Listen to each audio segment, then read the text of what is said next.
நேயர்களுக்கு வணக்கம். இன்றைய நேர்காணலில் மூத்த பத்திரிகையாளர் திரு குமரராசன் சார் அவர்கள் இருந்திருக்கிறார். அவரோடு பேசலாம். சார் வணக்கம் சார். வணக்கம் சந்தோஷ். வணக்கம் சார். பீகார் சட்டமன்ற தேர்தலை ஒட்டி நம்ம தொடர்ச்சியா பேசிட்டு இருக்கோம் சார். இந்த சமயத்துல நேத்து பாத்தீங்கன்னா இந்தியா கூட்டணி சார்பாக தேஜஸ்வி யாதவ் அவர்கள் சிஎம் வேட்பாளராக அறிவிக்கப்பட்டிருக்கிறாரு. கூடவே கூட்டணி கட்சியை சேர்ந்தவரான முகேஷ் சகானி அவர்கள் துணை முதலமைச்சரா போட்டி போடுவார் அப்படின்னு சொல்லி அறிவிக்கப்பட்டிருக்குது. இந்த விஷயங்களை எப்படி பார்க்கலாம்? இது ஒரு முன்னேற்றமா பாக்குறதா இல்ல நம்பர்ஸ் இன்னும் ஃபைனல் ஆகலையா அப்படிங்கிறத பின்னோக்கி பாக்குறதா எப்படி புரிஞ்சுக்கிறது? இல்ல, நம்பர்ஸ் ஃபைனல் ஆகல அப்படின்னு நம்ம சொல்ல முடியாது. கிட்டத்தட்ட அது உறுதிப்படுத்தப்பட்டதுதான். அதாவது ஆர்ஜேடி 142 இடங்கள்லயும், காங்கிரஸ் 61 இடங்கள்லயும், மார்க்சிஸ்ட் கம்யூனிஸ்ட் 20 இடங்கள், அப்புறம் மற்ற சிபிஐஎம், சிபிஐ ஆகிய ரெண்டும் ஒரு 6 இடங்கள். அப்புறம் அந்த விஐபின்னு சொல்லக்கூடிய ரிக்ஷித் இன்சான் பார்ட்டின்னு சொல்லக்கூடிய அது ரொம்ப முக்கியமான ஒரு அங்கம்னு நினைக்கிறேன் இந்த தேர்தலை பொறுத்தவரையில. காரணம் இப்படி பார்க்கும்போது இங்க என்ன சிக்கல் இருக்கோ அதே சிக்கல் என்டிஏக்கும் உள்ளது. அங்கேயும் சில பேர் ரிபல் கேண்டிடேட்டா போட்டிருக்கிறாங்க. அதனால அது ஒரு பெரிய விஷயமே இல்லை. அப்படியே இருந்தாலும் கூட இங்க ஒரு ஒரு 10ல இருந்து 11 இடங்கள்ல அந்த மாதிரி இந்த கூட்டணிக்குள்ளான கட்சிகளுக்குள்ளேயே ஒரு நட்பு மோதல் மாதிரி இருக்கக்கூடிய சூழல் இருக்குது. அது நீங்க போன நேர்காணலையே சார் நம்பர்ஸ் கொஞ்சம் ஃபைனல் ஆயிடுச்சு, அது அறிவிப்பு சீக்கிரம் வெளியாகும்னு சொல்லியிருந்தீங்க. ஆனா இப்ப வரைக்குமே அது நம்பர்ஸ் வெளியாகலையே, அது எப்படி நம்ம புரிஞ்சுக்கலாம்? நாமினேஷனே எல்லாமே ஃபைல் பண்ணி எல்லாமே முடிஞ்சு போனது. அதுல அந்த நம்பரை நம்ம பார்க்கும்போது எலெக்ஷன் கமிஷன் இதுலயே நீங்க பார்க்கும்போது 142 இடங்கள்ல ஆர்ஜேடி போட்டி போடுது, 61 இடங்கள்ல காங்கிரஸ் போட்டி போடுது. அதே மாதிரி நான் சொன்ன எம்எல் 20 இடங்கள்லயும், சிபிஐ 9 இடங்கள்லயும், சிபிஎம் 4 இடங்கள், விஐபி 13 இடங்கள். ஆக இது கிட்டத்தட்ட ஒரு 243ல கிட்டத்தட்ட 235 இடங்கள் தெளிவான போட்டி. அதுல ஒன்றும் நமக்கு எந்த ஐயமும் தேவையில்லை. இதே மாதிரி சிக்கல் அந்த பக்கமும் உண்டு. ஒரு 7-8 தொகுதிகளில் பிஜேபி கேண்டிடேட்டை கூட்டணி கட்சிகள் போடக்கூடிய நிலைமை அந்த பக்கமும் இருக்குது. அது ஒரு பெரிய செய்தியே இல்லை. அப்படியே இருந்தாலும் கூட இந்த ஒரு 10 எண்ணிக்கை அப்படிங்கிறது 243ல ஒரு விழுக்காடு கூட இல்லை. அப்படிதான் நம்ம பார்க்கணும். இப்ப நேற்று அறிவிப்பு ரொம்ப முக்கியமான அறிவிப்பு. குறிப்பாக அதுக்கு நான் உள்ள போறதுக்கு முன்னாடி ஒரு சின்ன ஸ்டாட்டிஸ்டிக்ஸ் நமக்கு தெரிஞ்சுக்கணும். ஒரு சில புள்ளி விவரங்கள். பீகாரினுடைய மொத்த வாக்காளர்கள் 7.43 கோடி, கிட்டத்தட்ட 7.5 கோடின்னு சொல்லலாம். அதுல பெண் வாக்காளர்கள் மட்டும் ஒரு 3.5 கோடி வாக்காளர்கள் இருக்கிறாங்க. ஆண் வாக்காளர்கள் 3.92 3,92,00,000. இதுல ஒரு 14 லட்சம் பேர் முதல் தலைமுறை என்று சொல்லக்கூடிய 18, 19, 20 இந்த மாதிரி யங்ஸ்டர்ஸ் சொல்லக்கூடிய ஒரு 14 லட்சம் பேர். இதுதான் இதுல நமக்கு என்டிஏ கூட்டணியை பொறுத்தவரையில அவங்களுக்கு ஒரு பெரிய நம்பிக்கை தருவது அந்த எலெக்ஷனுக்கு முன்னாடி அவங்க அறிவிச்ச 2-3 அறிவிப்புகள். அதாவது பெண்களுக்கு 10,000 சொல்லி கிட்டத்தட்ட 1 கோடி பெண்களுக்கு அவங்க கொடுத்த அந்த அறிவிப்பு. அதே மாதிரி 35 விழுக்காடு காவல்துறையில பெண்களுக்கு இடமளிப்போம். இதுதான் அவங்களுடைய நம்பிக்கையா இருக்கிறது. அதனால் ஓவராலா பார்க்கும்போது பீகார்ல யார் உங்களுடைய முதல்வர் அப்படின்னு மக்கள்கிட்ட கேட்கும்போது பெரும்பாலான மக்கள் தேஜஸ்வி யாதவ் தான் எங்களுடைய முதல்வர்னு சொல்லக்கூடிய கிட்டத்தட்ட எல்லா கருத்து கணிப்புகளுமே, அதாவது வெற்றி என்டிஏக்கு இருக்கிற மாதிரி ஒரு கருத்து கணிப்புகள் வெளிவந்தாலும் கூட முதல்வர் வேட்பாளர் யார் என்பதுல ரொம்ப தெளிவா இருக்கிறாங்க. அதுல நிதிஷ் அவருக்கும் இவருக்கும் இடைவெளியே கிட்டத்தட்ட 20-30 விழுக்காடு அளவுக்கு இடைவெளி இருக்கும் போது நிச்சயமாக தேஜஸ்விக்கு ரொம்ப நம்பிக்கை.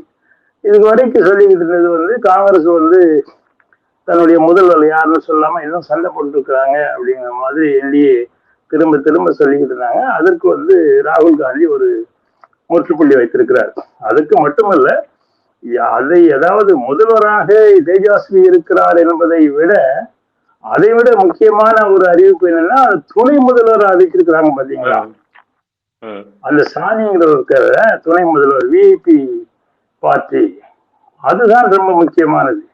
காரணம் வந்து கடந்த தேர்தலில் வந்து நிதிஷ்குமாருடைய வெற்றிக்கு முழு முதல் காரணமாக இருந்தது அந்த ஓபிசியினுடைய ஓட் ஷேர் அவருக்கு இருந்தாலும் கூட ஓபிசியில பெரும்பாலான பகுதி யாதவ் மக்கள் வந்து தேஜஸ்வி பக்கம் இருக்கிறாங்க. ஆனால் அதாவது பீகார்ல இன்னொரு முக்கியமான செய்தி என்னன்னா இபிசின்னு சொல்லக்கூடிய மக்கள், அதாவது எக்ஸ்ட்ரீம்லி பேக்வேர்டு கிளாஸ், நாம எங்க மோஸ்ட் பேக்வேர்டு கிளாஸ் நம்ம சொல்றோம் இல்லையா, அதுதான் அங்க இபிசின்னு சொல்றாங்க. அந்த மக்கள் வந்து பொதுவாகவே நிதிஷுக்கு ஆதரவான மக்களாக இருந்தார்கள். கடந்த தேர்தலில் வந்து நிதிஷ்குமாரனுடைய வெற்றிக்கு அவர்கள் ஒரு காரணம். அதாவது மக்கள் தொகை கிட்டத்தட்ட, அதாவது இந்த இப்போ அறிவிச்சிருக்கிறாங்கல்ல இந்த விஐபி, அந்த விஐபி பார்ட்டில இருந்து துணை முதல்வர் அறிவிச்சிருக்காரு, ஒரு மீனவ சமுதாயத்தை சார்ந்தவர். அவருக்கு பின்னாடி அந்த மக்கள் தொகையுடைய மொத்த பார்த்தீங்கன்னா கிட்டத்தட்ட 29-30 விழுக்காடு பீகாருடைய மக்கள் தொகையில் அவங்க இருக்கிறாங்க. அது போட்மேன் கம்யூனிட்டி, மீனவர் சொல்ல முடியாது, அந்த அந்த மாதிரி ஒரு கம்யூனிட்டி. அது அதுதான் நிதிஷுக்கு வந்து அதிகமான ஆதரவை தந்த ஒரு சாதி. இன்னும் சொல்ல போச்சுன்னா கடந்த தேர்தலை நீங்க பார்க்கின்ற பொழுது, அதாவது தேஜஸ்வி யாதவுக்கும், அதாவது என்டிஏன்னு சொல்லக்கூடிய அவர் நிதிஷ்குமாருக்கும் உள்ள வேற்றுமை எவ்வளவு இருந்ததுன்னா ஒரு 10,000-12,000 ஓட்டுகள், கிட்டத்தட்ட 52 தொகுதிகள்ல இதுதான் வித்தியாசம். அந்த வித்தியாசம் தான் அந்த ஆட்சி மாற்றத்துக்கே வித்திட்டது. அதை வந்து இந்த முறை இவங்க வந்து முழுமையா அதை முறியடிச்சிருக்காங்கன்னு தான் சொல்லணும். ஆக அதாவது பீகாருடைய மக்கள் தொகையில் தலித்து, முஸ்லிம்ஸ், இபிசி, ஓபிசியில யாதவ், இத்தனை கம்யூனிட்டியும் வந்து இப்போது மகாகட்பந்தனுக்கு ஆதரவாக, அதாவது தேஜஸ்வி கூட்டணியில Congress, RJD, CPI ML, VIP, CBI, CPM, இவர்கள் வந்து கிட்டத்தட்ட அந்த ஈக்குவேஷனை வந்து ரொம்ப சரியாகவே விளையாண்டுருக்கிறாங்க. அதனால இதுல வந்து என்னை பொறுத்தவரையில் தேஜஸ்வியினுடைய வெற்றி வந்து இப்போ கிட்டத்தட்ட முழுமை அடைந்ததாகத்தான் நான் கருதுகிறேன். அதனால் மற்ற ஊடகங்களுடைய கருத்து கணிப்புகளை பார்த்தால் இன்னும் வந்து பல ஊடகங்கள் வழக்கமா சொல்ற மாதிரி, எப்படி கடந்த முறை லோக்சபை தேர்தலில் வந்து பிஜேபி 420 கிடைக்கும் சொன்ன ஊடகங்கள் இன்றைக்கும் வந்து பீகார்ல பெரும்பான்மையாக வந்து என்டிஏக்கு தான் சான்ஸ் இருக்குது. நீங்க இணையதளங்கள் நீங்க தட்டி பார்த்தா அதுதான் கிடைக்கும். ஆனால் நடைமுறை அது இல்லை. அதுக்கு வந்து நான் அதாவது புள்ளி விவரத்தோட சொல்லணும்னா, அந்த இபிசி மக்களுடைய மக்கள் தொகை கிட்டத்தட்ட 30 இருக்குது, தலித் வந்து கிட்டத்தட்ட 20 விழுக்காடு இருக்குது, அப்புறம் முஸ்லீம் வந்து கிட்டத்தட்ட 17 விழுக்காடு இருக்குது. இதுல முஸ்லீம்கள் ஓட்டை வந்து ஓவைசி, ஏஐஎம் வந்து பிரிக்கலாமே அப்படிங்கிற மாதிரிலாம் பேசக்கூடும். அவர்கள் எல்லாம் போட்டி போடுகிற இடங்கள் வந்து மிக குறைவு, ஒரு சிறு சிறு பாக்கெட்டுகள் தான். ஆக அதுல வந்து இப்போ மிக அதிகமாக எதிர்பார்க்கப்பட்ட பிரசாந்த் கிஷோரனுடைய ஜன்சுவராஜ் பார்ட்டியே இப்போ வந்து களத்துல இல்லையோ அப்படிங்கிற அளவுக்கு ஒரு நிலைமை வந்து திரும்பி இருக்கிறது. ஆகவே நேற்று அறிவித்த இந்த அறிவிப்பு இருக்குது இல்லையா, அது வந்து ரொம்ப முக்கியமானது. என்னை பொறுத்தவரையில் முதலமைச்சருடைய வேட்பாளர் தேஜஸ்வி யாதவ் அப்படிங்கிறது அவங்க அறிவித்தாலும் சரி அறிவிக்காட்டாலும் சரி அது ஃபார்கோன் கன்க்ளூஷன். காரணம் என்ன அப்படின்னா, அவங்க தான் அதிகமான இடங்களில போட்டி போடுறாங்க. இந்த தேர்தலையே எல்லா கட்சிகளும் எடுத்துக்கிட்டாலும் கூட ஆர்ஜேடி வந்து 142 இடங்களும், நிதிஷ்குமாரனுடைய ஜேடியு வந்து 101 இடங்கள், பிஜேபி 101 இடங்கள், காங்கிரஸ் 61 இடங்கள், அப்புறம் சிராக் பாஸ்வானுடைய அவருக்கு வந்து ஒரு 29 இடங்கள். இப்படி பார்க்கின்ற போது ஒரு தனி பெரும்பான்மையோடு போட்டியிடுகின்ற ஒரு கட்சி வந்து ஆர்ஜேடி. அதற்கு ஆதரவாக இருக்கக்கூடிய மக்கள் அல்லது வாக்காளர்கள் யாருன்னு பார்த்தா எந்தெந்த செக்மெண்ட்ஸ், அப்படின்னு பார்க்கும்போது மிக தெளிவாகவே ஓபிசியினுடைய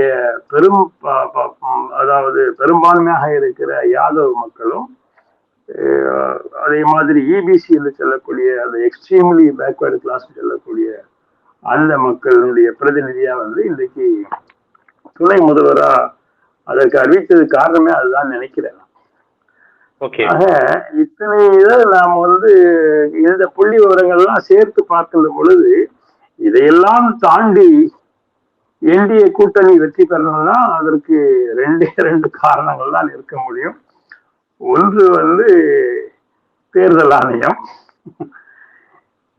இன்னொன்று வந்து அந்த மக்களுக்கு கொடுத்த அந்த 10,000 கூட இவரு சரியாவே கவுண்டர் பண்ணிருக்காரு. எப்படின்னா, இவர்கள் ஒரு முறை உங்களுக்கு 10,000 தருகிறார்கள், ஆனால் நாங்கள் ஆட்சிக்கு வந்தால் 30,000 ரூபாய் மாத சம்பளத்தில் உங்களுக்கு அரசு வேலை கிடைக்கும் அப்படின்னு பெண்களுக்கு வாக்குறுதி கொடுத்திருக்கிறாரு. இவர் யாரு, தேஜஸ்வி யாதவ் வந்து கொடுத்திருக்கிறார். ஸோ அது வந்து இவங்களுடைய அந்த 10,000 1.2 crores விமன் ஓட்டர்ல நிச்சயமா ஒரு பாதிப்பை ஏற்படுத்தக்கூடிய வாய்ப்பு இருக்குது. காரணம் பெரும்பாலான இளைஞர்களுடைய இது என்னன்னா, நமக்கு இந்த ஃப்ரீபி தரதோட ஒரு நிரந்தரமான ஒரு தீர்வாக எம்ப்ளாய்மெண்ட் ஆப்பர்ச்சுனிட்டிஸ், அதாவது வேலை வாய்ப்புகளை வந்து இதை பண்ணி கொடுக்கணும் அப்படிங்கிறதுக்கு வந்து அதை வந்து தேஜஸ்வி யாதவ் ஏற்கனவே அவர் துணை முதலமைச்சராக இருக்கும்போது கிட்டத்தட்ட 5 லட்சம் பேருக்கு வேலையை கொடுத்து அந்த இளைஞர்கள் இந்த வேலை செஞ்சுட்டு இருக்கிறாங்க. அது வந்து அவருடைய சொல்லுக்கு வந்து கிட்டத்தட்ட நான் நிறைவேற்றுவேன் அப்படின்னு மக்களை நம்ப வைக்கக்கூடிய அளவுக்கு அவருடைய கடந்த கால செயல்பாடு இருந்திருக்கிறது என்பதையும் நம்ம பார்க்கணும். அது மட்டுமல்ல, இந்த நிதிஷனுடைய ஆட்சி காலத்துல வந்து அந்த அரசு தேர்வாணையத்துக்கு நடந்த தேர்தல் வந்து பல இடங்கள்ல வந்து கேள்வித்தாள்கள் வந்து லீக் ஆகி போச்சு, அதாவது கசிவு வந்துட்டது. அதை எதிர்த்து போராடிய இளைஞர்கள் மீது பயங்கரமான லத்தி சார்ஜ் எல்லாம் வச்சு அடிச்சது வந்து இளைஞர்கள் மத்தியில ஒரு பெரிய அந்த கோபம் இன்னும் நிதிஷுக்கு மேல இருந்த கோபம் வந்து போலீஸினுடைய லத்தி சார்ஜ் வந்து அவ்வளவு கடுமையாக இருந்தது. இளைஞர்கள் அதை இன்னும் மறக்கல. அவங்க சொல்லுங்க, லத்தி சார்ஜ் யூத் பர் ஹிசாப் ஹோகா பூத் பர் அப்படிங்கிற ஒரு ஸ்லோகத்தோட அப்படிங்கிற ஒரு இது, அதாவது இளைஞர்கள் மீது உங்களுக்கு லத்தி சார்ஜ் பண்ணீங்க, இந்த லத்தி சார்ஜுக்கு நாங்கள் பூத்துல வந்து பதில் தருவோம். புரியுங்களா? Lathi charge on youth, decision will be taken on the booth அப்படின்னு ஒரு நேரட்டிவ் வந்து அந்த இளைஞர்கள் செட் பண்ணி அவங்க அதை ரொம்ப பெருவாரியா பண்றாங்க. ஆனா அந்த போராட்டத்துல சார் பிரசாந்த் கிஷோரோட கட்சி பூந்து உள்ள பூந்து நாங்களும் போராட்டத்தில் கலந்துக்கிறோம்னு சொல்லி அதை விரட்டி அடிக்க போட்டு அப்படி ஒரு பிரச்சனை நடந்தது. அது உண்மைதான். அந்த பிரசாந்த் வந்து, அதாவது பிரசாந்த் கிஷோரனுடைய வாக்கு வங்கின்னு அவர் கணக்கு போட்டது என்னன்னா, நிதிஷுக்கு எதிரான வாக்குகளை தான் அறுவடை செய்ய வேண்டும், அப்புறம் பாரதிய ஜனதாவுக்கு எதிராக பேச வேண்டும் அப்படிங்கிறது தான். அதனால அது ரெண்டுமே வந்து சரியா டேக் அப் ஆகல. அதனுடைய முகம் வந்து கிட்டத்தட்ட இந்த தேர்தலில் வந்து பிஜேபிக்கு இவருடைய வருகை வந்து பிஜேபிக்கு ஆதரவாக அமையும் அப்படிதான் பெரும்பாலான மக்கள் கருதியதின் விளைவு. அது அவையே வந்து அதை உணர்ந்து கொண்டதுனாலதான் அவர் தேர்தல் நிக்கல. அப்புறம் முதல்ல அவர் சொன்னாரு 243 தொகுதிகளிலும் எங்களுடைய கட்சி போட்டியிடும் சொன்னாரு. ஆனால் இப்போது 150 160 இடங்கள் தான் அவர் போட்டியை போடுறாரு. ஸோ அதை வந்து கிட்டத்தட்ட அவர் உணர்ந்த மாதிரி அவர் வந்து ஒரு பெரிய தாக்கத்தை இந்த அணி மீது ஏற்படுத்த முடியாது. இந்த அணி மீது அவருடைய தாக்கம் எவ்வளவு இருக்குமோ அதே தாக்கம் அந்த அணியின் மீதும் இருக்கும் அப்படிங்கிறது தான் நிதர்சனமான உண்மை. பிஜேபியினுடைய வாக்குகள் வந்து வடக்கு பீகார்ல தாராப்பூர் போன்ற இடங்கள்ல வந்து பிஜேபிக்கு வந்து செல்வாக்கு மிகுந்த இடங்கள், அதை அவங்க வச்சிருக்கிறாங்க.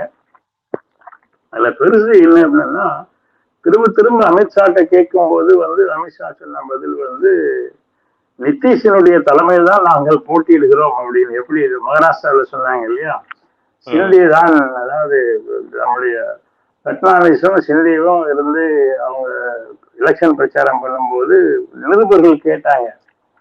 கேட்கும்போது உங்களுடைய முதலமைச்சர் யாரு, நீங்க வந்து இணையை போட்டியிடுறீங்களா, உங்களுடைய முதலமைச்சர் 3 கட்சிகள் இருக்குது, அதுல அஜித் பவார் கட்சி இருக்குது, சிந்தே கட்சி இருக்குது, நீங்க இருக்கிறீங்க. அப்போது பட்னாவிஸ் பதில் என்னன்னா, இதுல என்ன உங்களுக்கு சந்தேகம், நான் முதலமைச்சரோட இருந்தால் நான் உங்களை பிரச்சாரம் பண்றோம்னா சிந்திய முதலமைச்சராக இருக்கிறார். அப்போது சிந்திய முதலமைச்சராகவும் டெபுட்டி அதாவது துணை முதல்வராக இவரும் இருக்கும்போது, ஏன் நாங்கள் முதலமைச்சரோட இணைந்தாலும் நாங்க பிரச்சாரமே பண்ணிட்டு இருக்கோம், அதுல என்ன உங்களுக்கு சந்தேகம் அப்படின்னு கேட்டாரு யாரு, பட்னாவிஸ். அப்படி கேட்ட பட்னாவிஸ் தான் அந்த சிந்தேவுக்கு முதலமைச்சர் இடம் இல்லை என்பதை பிஜேபி ரொம்ப தெளிவுபடுத்தி, அதை விட கொடுமை என்ன அப்படின்னா, இப்போது வருகிற மகாராஷ்டிராவுடைய உள்ளாட்சி தேர்தலில் இந்த சிந்தே, பட்னாவிஸ், அப்புறம் அஜித் பவார் கூட்டணி தனித்தனியா நிற்க போகுது. அது நேற்று அதாவது பட்னாவிஸ் கொடுத்த பேட்டியில வெளிவந்த செய்தினா, நாங்க எந்தெந்த இடங்கள்ல, அது மட்டுமல்ல எங்கெங்க சிந்தேவுக்கு ஆதரவு இருக்கிறதோ அங்கெல்லாம் பிஜேபி ஒட்டிக்கிட்டு நிற்குது. அதாவது தானே அப்படின்னு சொல்லக்கூடிய பகுதி சிந்தேவுக்கு ஆதரவான பகுதி, அங்க அவங்க சேர்ந்து போட்டிடுவாங்களாம். மற்ற இடங்கள்ல எங்க சிந்தேவுக்கு ஆதரவு இல்லையோ அங்கு பிஜேபி தனியாகவும் சிந்தே தனியாகவும். அப்புறம் இந்த தந்திரங்கள் எல்லாம் கிட்டத்தட்ட அரசியல்வாதிகளாக இருக்கிற அனைவருக்கும் தெரிந்த ஒன்றுதான். இங்க என்ன சிக்கல் அப்படின்னா, இந்த முறை எப்படியாவது பீகாரில் நாம் பாரதிய ஜனதா கட்சியுடைய முதல்வரை நாம் வைத்து விட வேண்டும் என்பது ரொம்ப தெரியும். எப்படி மகாராஷ்டிராவில் முதல்ல சிந்தேவுக்கு விட்டு கொடுத்து பிறகு சிந்தே இன்றைக்கு ஒன்றுமே இல்லை அப்படிங்கிற அளவுக்கு ஆக்கப்பட்டிருக்கிறார்களோ, அதே மாதிரிதான் நிதிஷனுடைய நிலைமை அங்க. அதுல எந்த விதமான ஐயமும் கிடையாது. அதுதான் திரும்ப திரும்ப இவர் அமித்ஷாட்ட கேட்கும்போது, நாங்க அவருடைய தலைமையில் தான் நாங்க போட்டி போடுறோம் போது இவங்களுக்கு என்ன செய்யணும், முதலமைச்சர் யார் அப்படின்னு திரும்ப திரும்ப நிறுவல் கேட்கும்போது, அதை வெற்றி பெற்ற பிறகு அவர்கள் எம்எல்ஏக்கள் தீர்மானிப்பார்கள் திரும்ப சொன்னதனுடைய நோக்கம் அது வெளிப்படை. அது பிஜேபியினுடைய முதல்வர் தான் முதல்ல நிச்சயமாக சிந்தே, அதாவது நிதிஷ்குமாரனுடைய வாக்கு சதவீதமும் பிஜேபியுடைய வாக்கு சதவீதமும் எடுத்துக்கிட்டோம்னா பிஜேபியுடைய வாக்கு சதவீதம் தான் அதிகம், நிதிஷ்குமாரனுடைய வாக்கு சதவீதம் குறைவு. எனவே நிதிஷ்குமாருக்கு எந்த வகையிலையும் அவர் பிஜேபி விட அதிக இடங்களை கைப்பற்றுவதற்கு வாய்ப்பே இல்லை. ஆக பெரும்பான்மையான இடங்களை பிஜேபி வைத்துக் கொண்டு, எப்படி மகாராஷ்டிராவில் முதலில் பெரும்பான்மையான இடங்களை வைத்துக் கொண்டு சிந்திக்கு கொடுத்தாங்களோ, அதுபோன்று பீகார்லயும் பிஜேபிக்கு அவரை விட சற்று அதிகமான இடங்கள் பெற்ற நிலையிலையும் அவரை விட குறைவாக எண்ணிக்கையில் இருந்த நிதிஷ்குமாரை முதலமைச்சராக வைத்தார்கள். இது அணைத்துக் கொள்வது அப்படிங்கிறது சொல்லல. RSS பிஜேபியினுடைய சித்தாந்தமே ஒன்னு நேரடியா மோதி பார்க்கணும், முடியல அப்படின்னா அவங்களை அணைத்து அவர்களை கொன்று முடிச்சிடலாம் அப்படிங்கிறது கிட்டத்தட்ட எல்லா மாநிலங்களிலுமே நடந்திருக்குது. கோவாவில் நடந்திருக்கு, அருணாச்சல பிரதேசம் நடந்திருக்கு, அஸ்ஸாமில் நடந்திருக்குது, வெஸ்ட் பெங்காலில் நடந்திருக்குது, பல மாநிலங்கள்ல. இப்ப என்ன சிக்கல் அப்படின்னா பிஜேபிக்கு, அதாவது பிஜேபி என்றைக்குமே ஆளாமல் இருந்த மாநிலங்கள்னு சொல்லும்போது அது மேற்கு வங்கம், தமிழ்நாடு, கேரளம், இந்த மாதிரி மாநிலங்கள்ல அவங்க என்றைக்குமே ஆண்டது கிடையாது. இப்ப அந்த அசாம் கூட இப்பதான் அசாம் காங்கிரஸ் ஒருத்தரை கொண்டு அவரை முதல்வராக்கி வச்சிருக்கிறாங்க. இந்த மாநிலங்களுக்கு அடுத்த ஆண்டு தேர்தல் வருகிறது.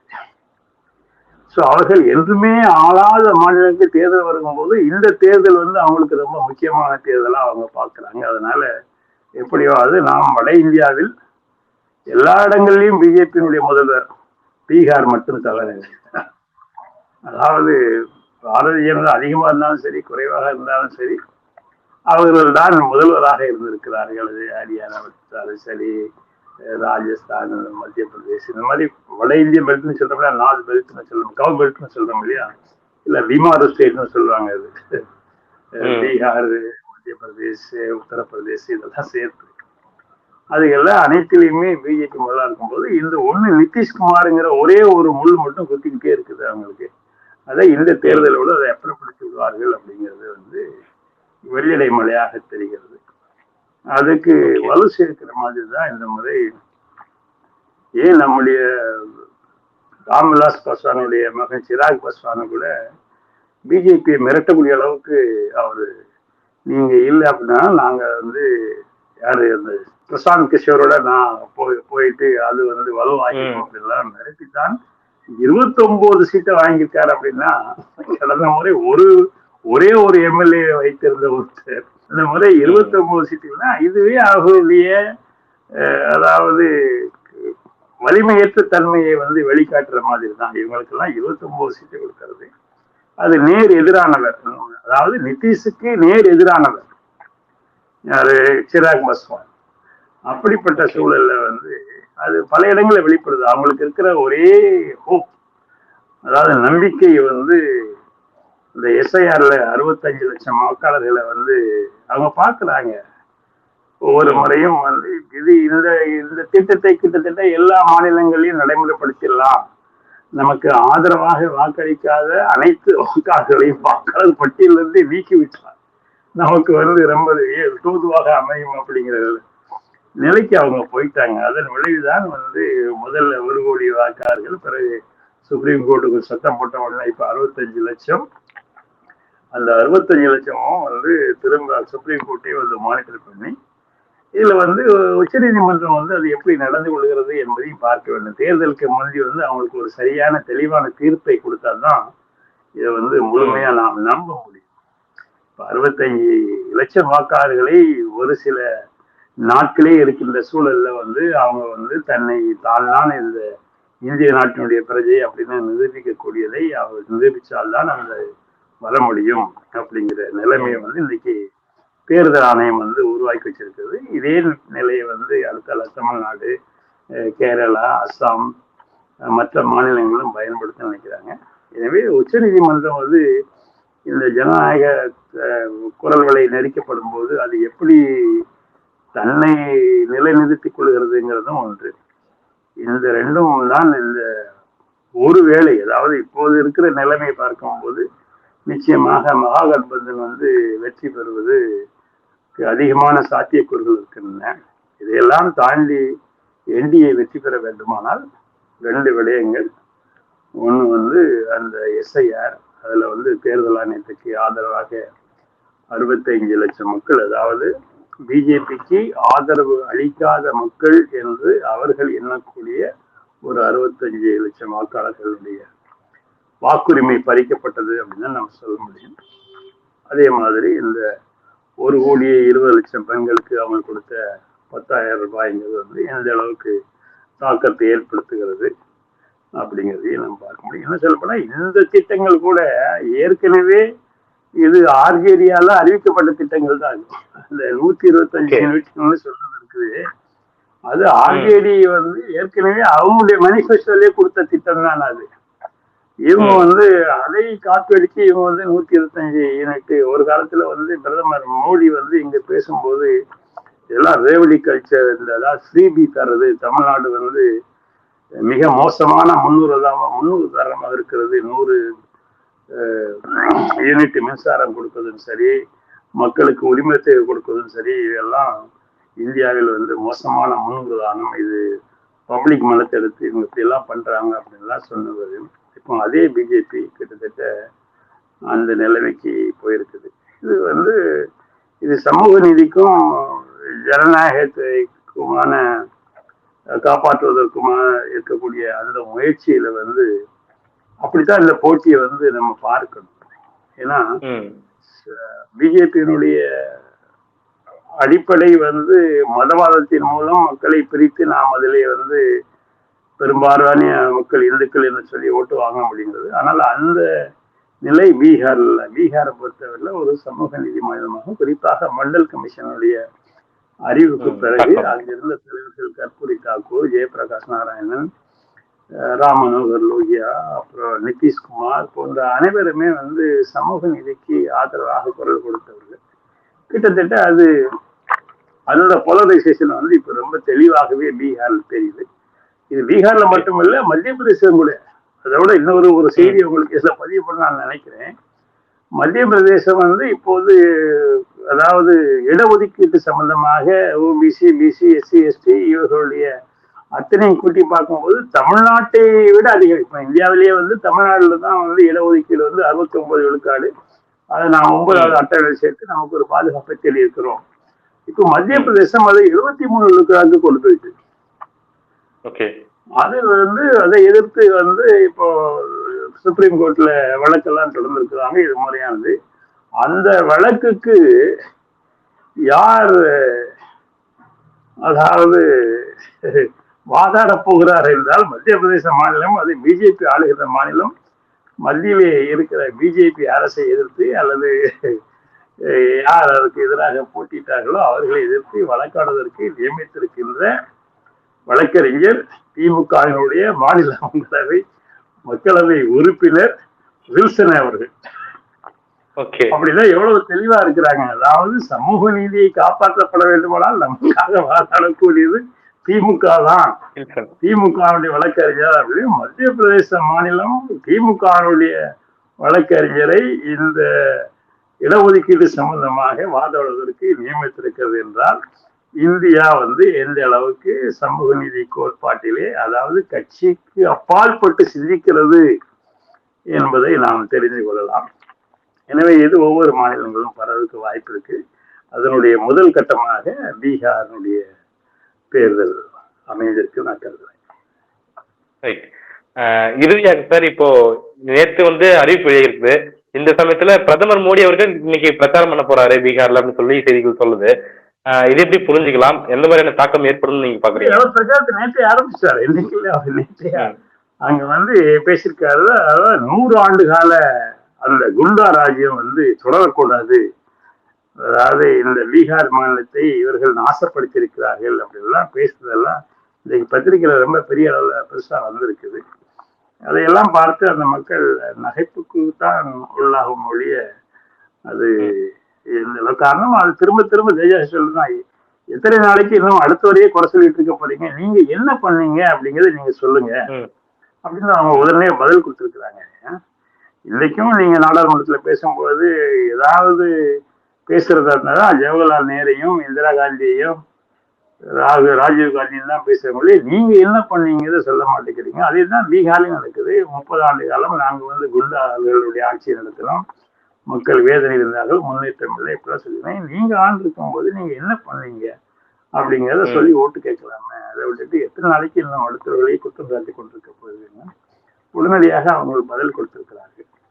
அதை மக்கள் தான் தீர்மானிக்கணும். அதாவது நிதிஷுக்கு ஒரு ஒரு அட்வான்டேஜ் சொல்லக்கூடிய ஒரு ஆதரவு இருந்ததுங்கிறது உண்மை. அது பீகாரை பொறுத்தவரையில் அவரை ஒரு சமூக நீதி காப்பாளர்களாக, ஒரு சோசியலிஸ்டாக மக்கள் பார்த்தார்கள் என்பது உண்மை.